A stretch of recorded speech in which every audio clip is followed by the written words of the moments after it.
Hello, hello, hello. Part 2. Unboxing part 2. Well, in the first part, well, it's something I never do because I personally find the unboxing videos very annoying. But I wanted to show you, well, take you with the whole procedure when I get something what I bought very cheaply, and then you know what the result is of the purchase. In part 1, I showed you the Cosina Hi-Lite ECL. I bought it for less than 20 euros, including postage. And in part 1, you could have seen that it was very dirty. In part 1, you could also see that there was no battery cap on the back. Well, I've tried battery caps which I had some spares left, but they did not fit. So, to begin with the battery cap, because that is very important, because if the battery does not fit, then you know it's hard to test the camera. With a 3D printer, I printed a new battery cap. And on the internet, well, of course, you cannot find a battery cap for this camera specifically, but I took a file for a 3D print for a Nikon battery cap, and I first printed it and then, well, looked, does it fit or not, and then with 0.2 millimeters at a time, I decreased the diameter and I raised the height a little bit, and after 4 or 5 attempts, finally I got one that fitted. The thing is with this camera, if you look for a manual, I couldn't find a manual for the ECL. You can find a manual for the EC, and in the manual for the EC, the plus side of the battery is pointed forward. So I tried with the battery pointed, with the positive side pointed forward, if something works in this camera, but it didn't. But what I saw was that around the battery compartment, it was very corroded. So I decided to take off the top of the camera and clean the battery area.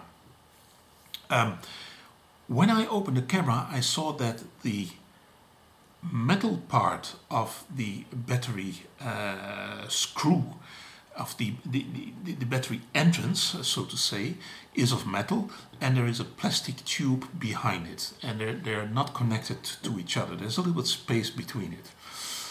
So I took off the top part of the camera, and what I saw was a lot of electronics, and electronics here.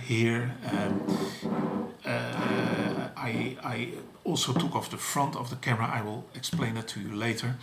And I also saw there was a chip in here next to the prism, probably to control the shutter speed in the auto modus. But when I took it off, I examined the wires. Well, everything looked okay, and I cleaned the battery compartment. It was heavily corroded, so I removed it. Well, once I've removed it, I tried to put in the battery again. Again, no result. But what I've noticed that on the other side of the battery compartment, there was a red wire soldered. Normally, red is for the positive side. So I thought, well, let's try it, turn the battery around. So with the minus side pointing to the front. And yes, that worked. It got power and it worked. So then I put on this cap, but this one is plastic. So what you had to do is you put a little piece of metal in between the metal screw and the plastic compartment of the battery, just a little slip of metal, above it some aluminium foil, and then this new battery cap, screw it on tightly, and then watch this. See, the battery check is working, actually working. So I cleaned it and I put a new battery cap on it, and this is actually working. So it's very hopeful. Now this is an electronically controlled shutter. So the next thing I tried was, can I hear different shutter speeds? Because if you can't hear it, it's 125th of a second. Well, let's see what happens. First of all, I will show you like this. It's pretty fast. Now let's go something slower. See if you can hear the difference. You hear it? It's a very different click. I will go to 1 second. Right. So I concluded the manual setting of the shutter speed in combination with the battery in is working. So very happy. Now then I tried the auto modus. I will show you the same too. First, let's do it on an aperture value of 2.8. It's an auto. Listen carefully. Ta-ta. Okay, now we put a higher aperture. Let's first say halfway. You hear it? It's slower than this one. So let's put it over here, see what happens. You see, the less light comes into the lens, the longer the shutter speed comes. So actually I concluded this also works. This also works perfectly. There was one thing, however, that did not work, and that is the light meter. I could see that there was movement in the needle. When you moved the camera a little bit, you could see the needle move a little bit. But when adjusting the shutter speed or the aperture ring, the light meter does not do anything. And it is funny because the whole light metering system does work. We just concluded that in auto mode, you know, it does something, but the meter does not respond.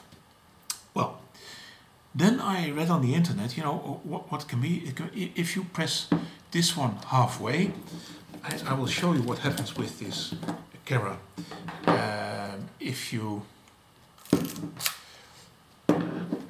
What happens here is, look at this little lever. I press the shutter. It's like with the Chinon Memotron. I also made a video of it. Same principle here. Look what happens. You see this lever goes to the front. I press the release button halfway. Goes to the front. If I press the shutter button fully, then it fires. You see, and this lever goes back. So what happens in auto mode and also in normal mode, when I do this, the aperture is engaged and then the camera should measure the light. As we have seen in auto, it measures light and it communicates with the shutter.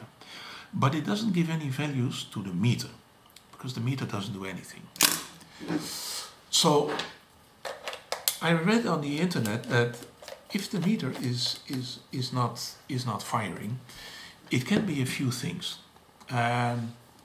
Corroded battery compartment. Well, I've solved that because I've cleaned it and the rest of the camera is working perfectly.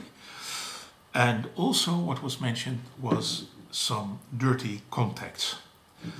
Now, first of all, I removed the bottom plate of the camera to see if there were any contacts I could see that were corroded or dirty. Like I said earlier, this camera is full of electronics and they put it everywhere in the camera. There's also some electronic parts on this side. It's a potentiometer and some resistors. On this side I couldn't see any buttons or whatever. But it all looks very complicated underneath, so I didn't do anything.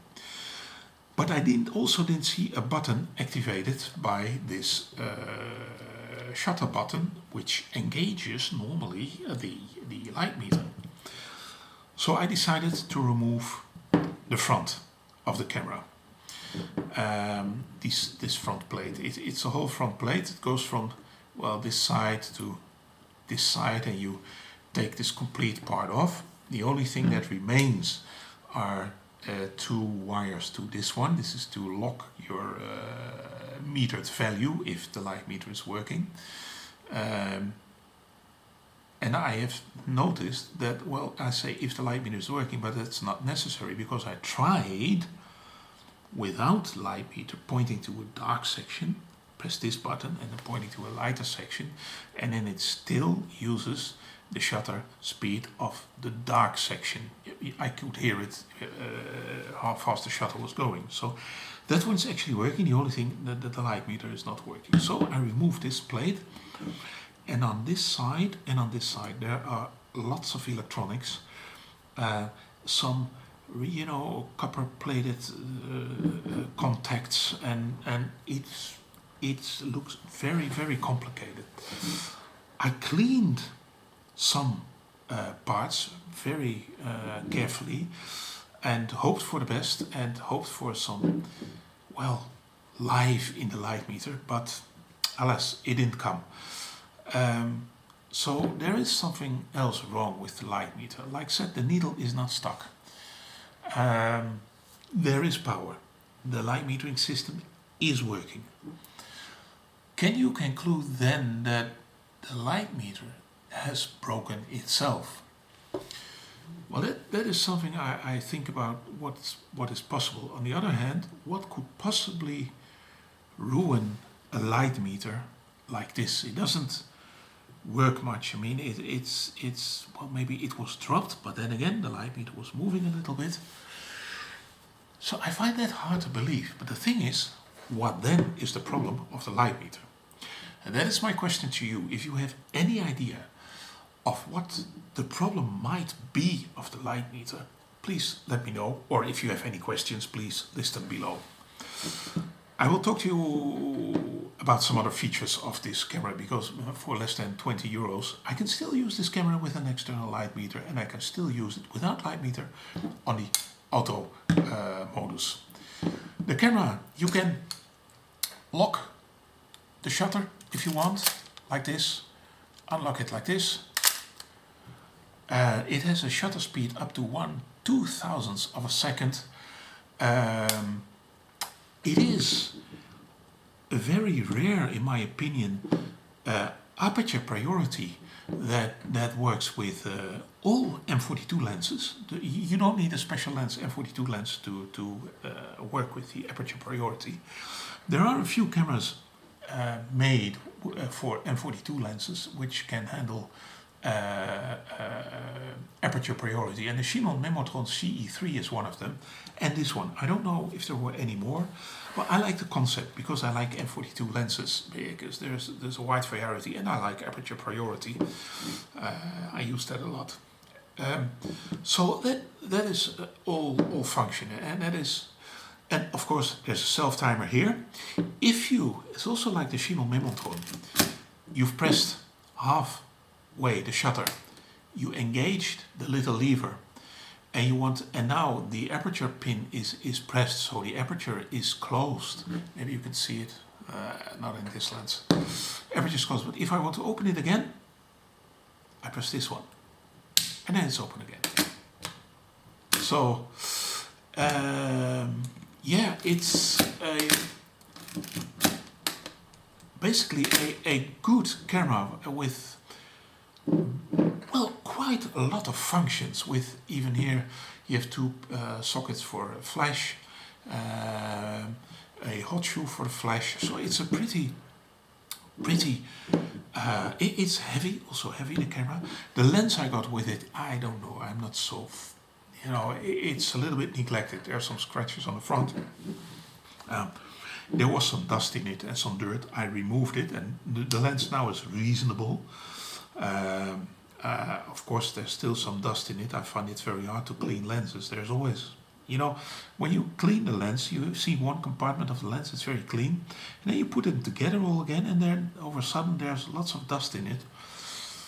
I don't know, I must master that maybe a little bit better and practice a little bit more, but still it has some little scratches and some dust, but I don't know what that means for the functionality of this lens. I think now I can test it with my digital camera to see whether it affects it. So again, this is, well, a beautiful camera. I think it's built, well, fairly complex. with all kinds of electronic parts here, here under it. I think it can be vulnerable if you don't handle it well. But the only thing, like I said before, what's not working is the light meter. And if you have any suggestions of what it might be, please let me know. And if you have any questions or remarks, just post them below and I will respond as soon as possible.